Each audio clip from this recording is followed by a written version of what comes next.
Hello दोस्तों, मैं doctor श्रेय जैन। मैं एमसीएच यूरोलॉजिस्ट और यूरो ऑन्को सर्जन। हम लोग यूरोलॉजी से रिलेटेड जितने भी कैंसर के पेशेंट्स हैं उनका ट्रीटमेंट मेरठ में कर रहे हैं। और जैसे कि पेशाब की थैली का कैंसर की अगर हम लोग बात करें तो कुछ लोगों को पेशाब में ब्लड आता है और उससे उनको पता चलता है कि उनको पेशाब की थैली में गांठ है या कैंसर है। तो अगर ऐसा कोई पेशेंट है तो पहले उसका दूरबीन से हम लोग ट्रीटमेंट करते हैं, और अगर दूरबीन से ट्रीटमेंट करने के बाद उसकी पूरी गांठ निकल जाती है तो वो फिर उसके बाद पेशेंट ठीक हो जाता है। लेकिन कई बार जो गांठ निकाली जाती है उसमें ये आता है कि कैंसर की जो गांठ है या जो उसकी जड़ें हैं वो फैली हुई हैं पेशाब की थैली के अंदर तक। उस केस में उसमें पूरी पेशाब की थैली निकालने की सलाह दी जाती है पेशेंट को।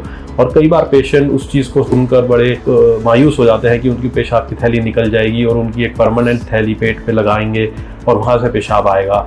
तो इसके बारे में दो चीज़ें मैं बताना चाहूँगा कि कुछ पेशेंट्स में हम लोग अंदर भी नई पेशाब की थैली बना देते हैं निकालने के बाद, जिससे कि उनको नॉर्मल जैसे यूरिन होता है वैसे ही यूरिन होगा और बाहर पेशाब की थैली लटकाने की ज़रूरत नहीं पड़ेगी।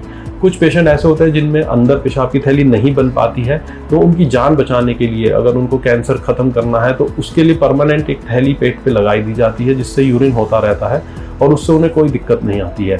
तो ये जटिल ऑपरेशन होते हैं, ये अब मेरठ में भी हो रहे हैं। पहले लोगों को दिल्ली जाना पड़ता था, लेकिन अब मेरठ में भी ये ऑपरेशन कर पा रहे हैं। किसी को भी अगर पेशाब की गांठ है और उनको थैली निकालने की सलाह दी गई है तो उससे बिल्कुल हिचकिचाएं नहीं, हम लोगों से आके मिलें या फिर किसी यूरोलॉजिस्ट से मिलें, उनसे सलाह लें, उनसे डिस्कस करें कि इसके क्यों निकालनी पड़ रही है और क्या इसका कोई और ट्रीटमेंट है या नहीं। और अगर ट्रीटमेंट नहीं है तो वो ऑपरेशन ज़रूर कराएं, उससे घबराएं नहीं। उसके बाद पेशेंट की लाइफ बहुत ही आसान और अच्छी हो जाती है, ब्लीडिंग वगैरह ख़त्म हो जाती है पेशाब में, तो वो ऑपरेशन कराना कई बार बहुत ज़रूरी हो जाता है।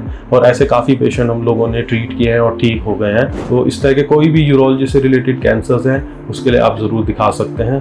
धन्यवाद।